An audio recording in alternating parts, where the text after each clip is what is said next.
Our next speaker is going to be Mr. Puneet Sahani. He is a Sikh American scholar whose research focuses on the evolution of the Sikh identity and Khalistani terrorism. His presentation or his talk is on the profile of the perpetrators of affecting larger geopolitical concerns. Mr. Sahani.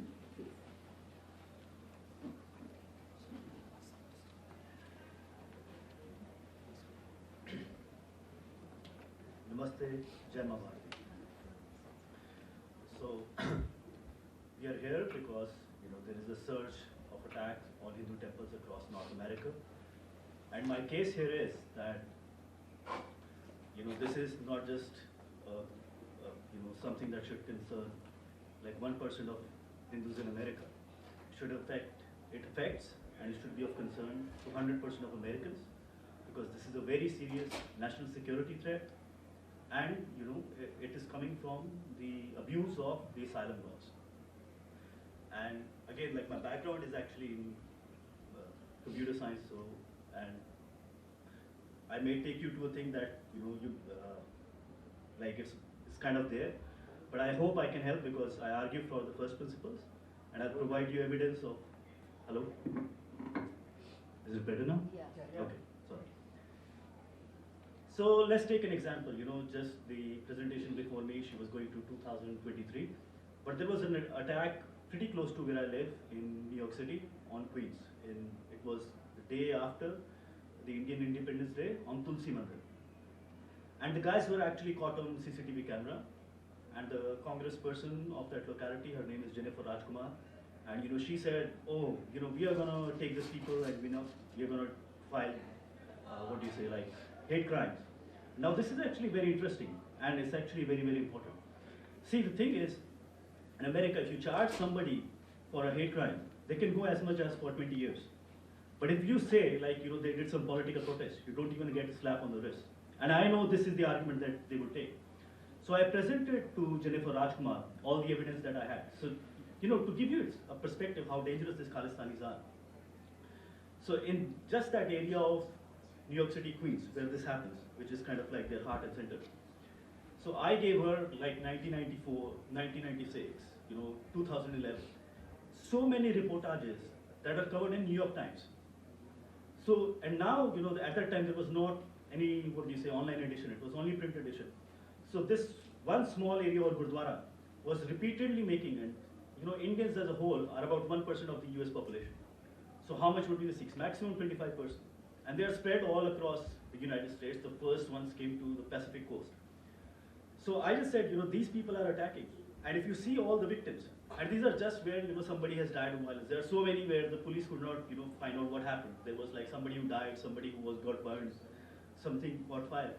And I just said, so first what they're going to make is, if you take this thing, they're going to say you're attacking the Sikhs. So I'm like, here is all the evidence, that the Sikhs are the biggest victims of these thugs.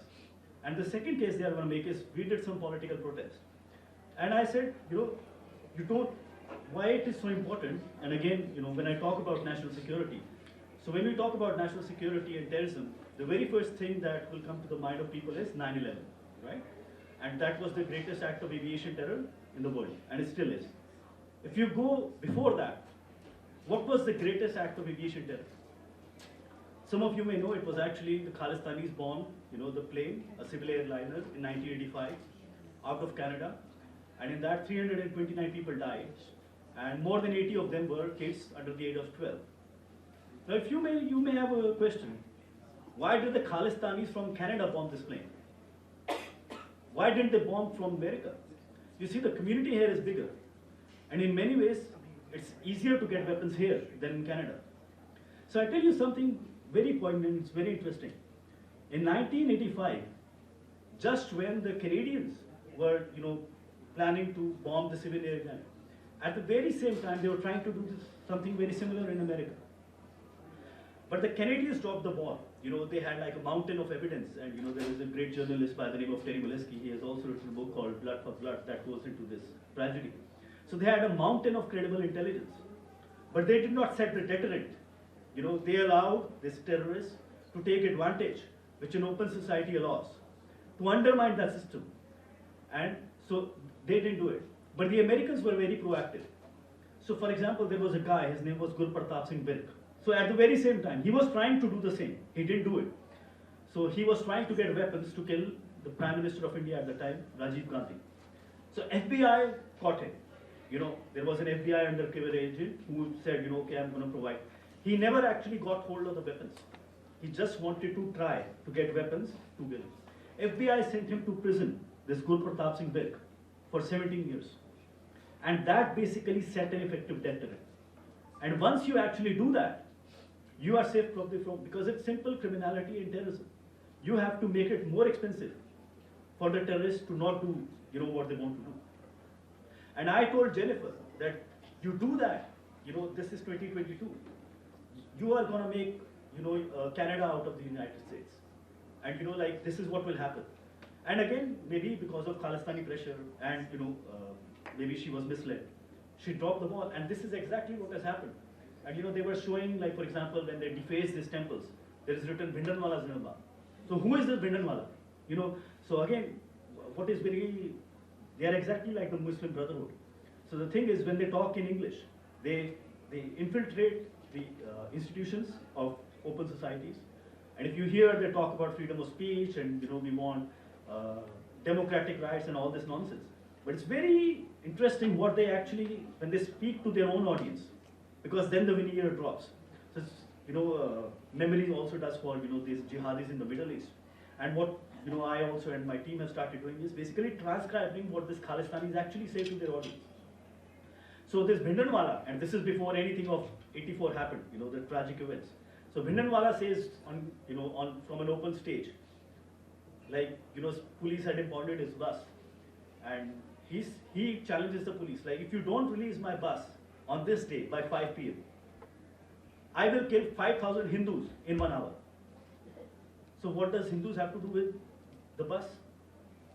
And he's saying my bus is like so expensive, my bus is like, I don't know, like 5 lakhs. And and the police has been holding this for 1 year. So let's, appreciate there is no depreciation. What he's basically saying, the cost of an innocent Hindu life is basically 60 rupees. So these are the kind of people who they are venerating. And again, like for example, this guy who bombed the plane, his name is Talvinder Singh Parmar of Babbar Khalsa. And this is not what Puneet Sahani is saying, this is what multiple Canadian investigations have found, that this is the guy who basically bombed the plane. Now you see these guys are being venerated inside your congressional district. So forget about Hindus or whatever, some brown people fighting amongst each other. There is, inside your congressional district, people who venerate, who gave genocidal calls for no reason. People who bombed kids in mid-air, and for them these are these great idols. Do you think they will ever be a decent neighbor to you?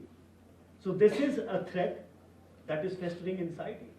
And you have to be careful. So for example, America is a great country with a strong military. And it lost the war in Afghanistan because Pakistan was a safe haven. And it is tragic that Canada certainly is the Pakistan of the West. But US is kind of, because earlier it used to be very proactive in dealing with terrorism. Actually, to give you a very interesting example.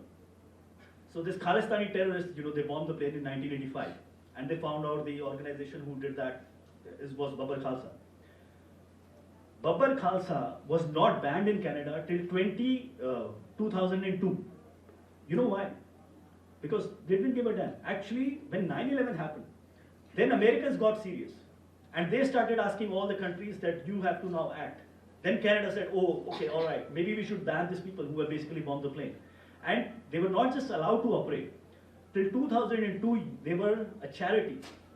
So you could donate your tax-free dollars there. Now, other is like the asylum law. So, for example, I give you an example, how these are being exploited, and why these mandirs are attacked, and why these Indian consulates are attacked. Because this is a very easy way to get asylum. So, in last year, I basically did an expose in March 2023. There is a Khalistani in India, and he's like boasting, again, so in English he talks about democratic rights and all.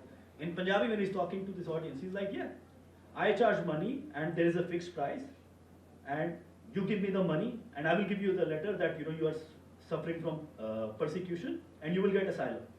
And the person was like, why are you charging money? He's like, how do I run my own office? I have like a party to run, so this is just like a way of source of income to me.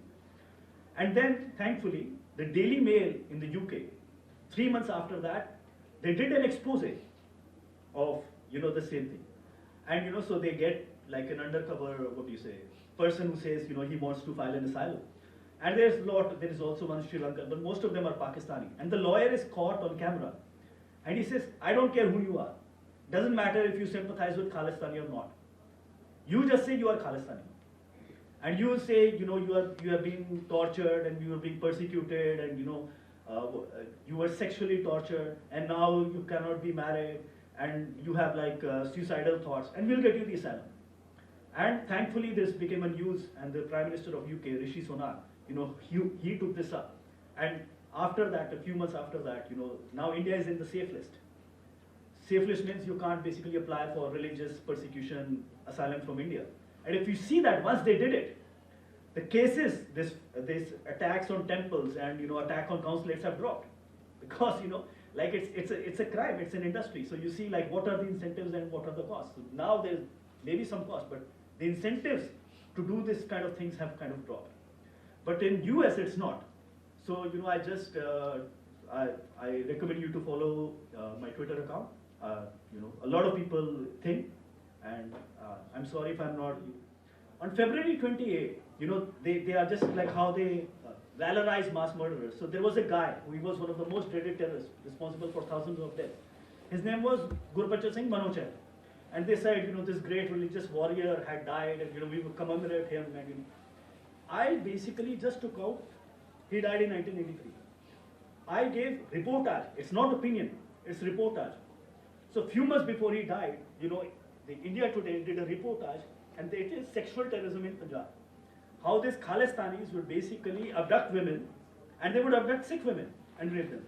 So how this Manochar, and they name him, this village, this person, they go there and they barge into a Sikh family and they abduct him.